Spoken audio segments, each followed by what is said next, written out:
as you come up, there's kind of ranks within the scouts. Yeah, you have you have your patrol leaders, and then there's people that are in charge of that. Going all the way down to the Cub Scouts, they have these little things, but you learn about good leadership, you learn about poor leadership. You might have the opportunity, and that's one of the things this provides you to be in a leadership position and make some mistakes, right? Exactly. But also be rewarded for doing a good job. There's so much of that I think is lacking now, for our kids. So it is. And I see that, in my profession now, quality of people we're hiring, there's some issues, but you can't be that person who always just blames, you got to eventually fix it. You have to try to be part of the solution. This is our society right now, that the iPhone, Snapchat, Twitter, bait, whatever, Instagram that we're all on, but it's there. So we got to use it as a tool. So it's not so much now that we have to, I grew up with hard asses in the fire service and law enforcement and military. The guys that were really like beating you down, things like that, which is fine to a point. And now it's like, you can't do that to the next generation of new and upcoming firemen coming in there. You just can't. You just got to, change your leadership styles a little bit differently to capture it. Cause you do that, they're done. They'll quit. I tried that in the fitness business for a while, and I recognized it just didn't going to work. No. And you don't want to lose them, cause they could be some quality firemen out there. Right. However, you just need to capture them and lead them in a different way. You have to adapt. Use technology to your advantage, Yeah. Hey, I'll tweet you from the bathroom or something.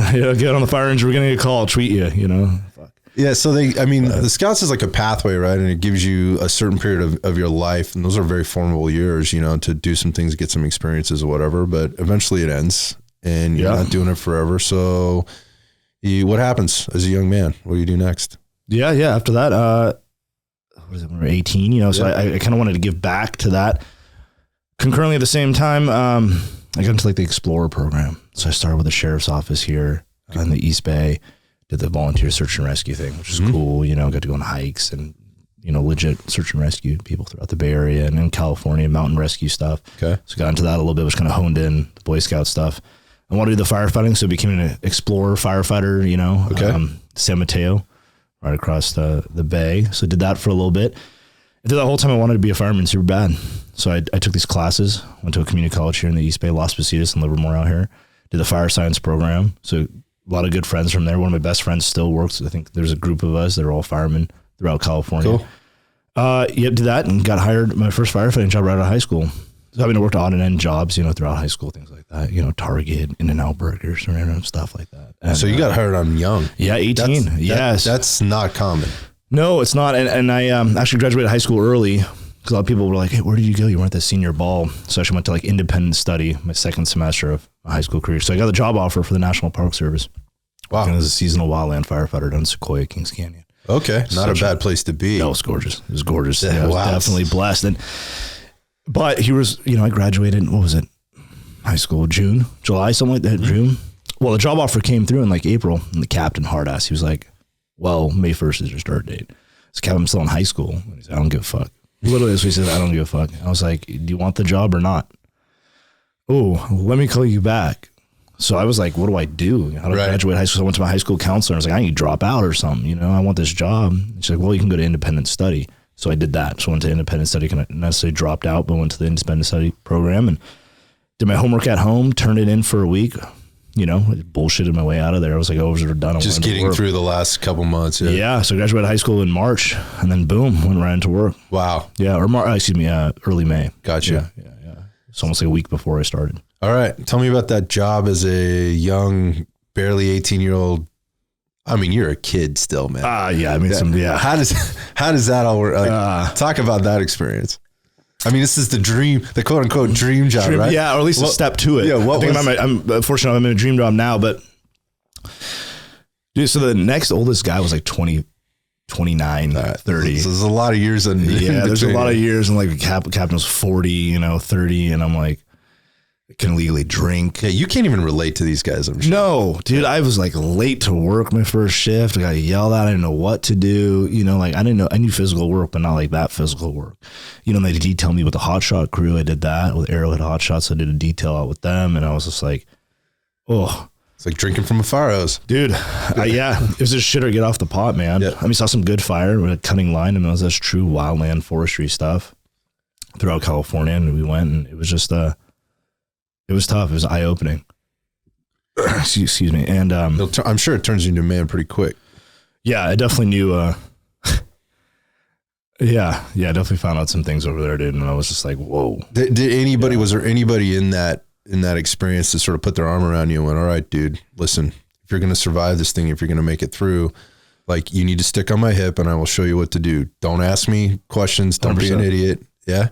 100%. You know, it's funny. So I'm having like my first time I really got fucking hammered, dude. So it's our days off and we're with this captain and I'll definitely leave his name out of it, but we're sitting there, you know, I feel like I got like chest hair and everything when I was like 17. So here I am, right? So I could walk into any bar.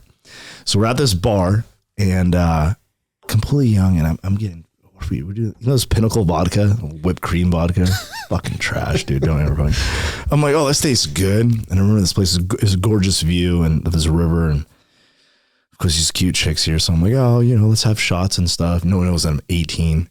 So I'm just fucking hammered and he's taking shots too.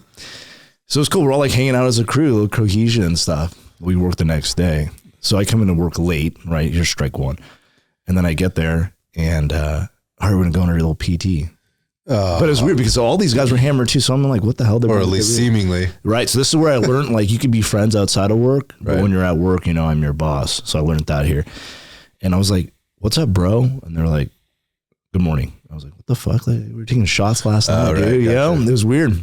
You hadn't switched off. No, and I didn't know. I'd never been in this, you know, situation before. I'm so young, just graduated high school. And then I go out and we hike this peak, dude. It's rough. It's like 800-foot elevation gain. And I think it was like just under a mile. So it's pretty steep with our packs. Threw up, dude. I was tits up. Done. I was like, I'm tapped out. So here I am, just like, fuck, whatever. They're pissed. Like, they're angry at me. So I get back and get called in the captain's office. He writes me up. They write me up for my first little write-up ever, you know, for like not being prepared at work or unfit for duty. That's what I'm looking for.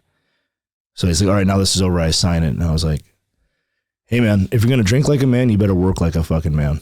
And that's what it was. And he was like, I'm here. And I was as hammered as you, but I knew when to shit off. And I was like, but we were drinking together. So you could have left any fucking time last night. Fair enough. Yeah. So if you can't handle your liquor, don't drink before work. And it's like, I'm here, the engineer's here, the other firemen's here. We were as hammered as you are. We're all here working. We didn't throw up. So if we got a fire this morning, could you have done your job properly? I was like, no. There's the reality, right? Fuck, dude. And I was like, fuck, I'll always remember that. You're going to play with the boys, you know, better work like the boys too. So I was like, all right, well, fuck. You know, life lesson, dude. So it's a big thing for me. So so this captain, like, this was a lesson. He didn't necessarily put his arm around you, but he was fair but firm with you on on how it was going to be. And if you don't have that, if you don't get that, somebody could have done something there. He could have fired you. Oh, easily. Yeah, he could have fired you. Or they also could have all laughed it off, and then you do the same thing again some other time when it really matters. Right. Yeah. And unfortunately, how you look at it, like I had a lot of kind of lessons like that in my early, you know, adult career. I just never had that. And I think part of that was that I never really had a dad where I was growing up. Okay. Maybe pops could have, you know, put his arm around me. All right, here you go, son, you know? Yeah, you know, it was a good lesson. I always remember it. Yeah. So you go through and now you're, I mean, we use the term, and I use this term a lot. Like when you're taking on information and you're learning at just this light speed, you know, pace, which is like you're drinking from a fire hose. 100%. I got to imagine this first, I mean, how long does this go on for before you feel like you're settling in? You know, I'd probably say like my second fire season. The first was just, so not only is it learning clocking out uniform, stuff like that. And I had that basis, you know, for the Explorer stuff and, you know, through Boy Scouts, a ranking, right? Patrol leaders and things like the whole. So you kind of understand the hierarchy. Exactly, which is good. But I'm here learning the job too: fire behavior, weather, topography, and that was just only wildland fire, so it wasn't like added to the other stuff that I do now. But it was a lot, you know. It was like, holy fuck, this fire, you know. And most people, I mean, correct me if I'm wrong, particularly now, most people go through a fire academy before they get hired on as a firefighter, correct? Correct. Yes, there's different types, I'd say. The federal government, so you have like 5 federal firefighting agencies. The National Park Service, United States Forest Service, Bureau of Land Management, United States Fish and Wildlife Service, the Bureau of Indian Affairs. Okay. So all 4 of those, with the exclusion of the Forest Service, is underneath USDA, the rest underneath the Department of the Interior. Okay. And basically they protect federal like watershed, the land.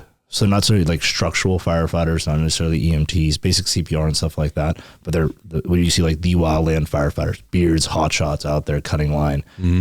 And that's a federal thing. So all 50 states and Puerto Rico as well. So to become qualified for that, it's a class like S130, S1. There's all these different classes that you can take.